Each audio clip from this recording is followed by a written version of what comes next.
Trakkerini Premier'indən yine arzanından izləbilgənlər üçün sizlərə bir sınıf topub qoyduq. 2023-cü ildə işləb çıxarılan Premier variant. Maşınımızı klassi 100% taptaza, kara svet izləbilgənlərə inə variant.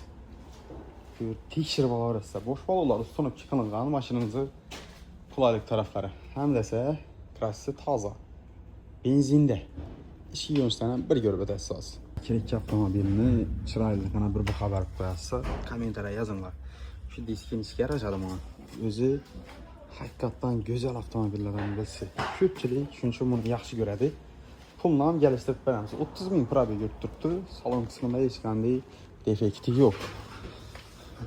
Kuzub tərəfindən umman defekt yox. Keçirib gör var etsəyə. Mazlopdur. Pulla yerdən olsa 183 milyon sonuna tüpər adam yeri var.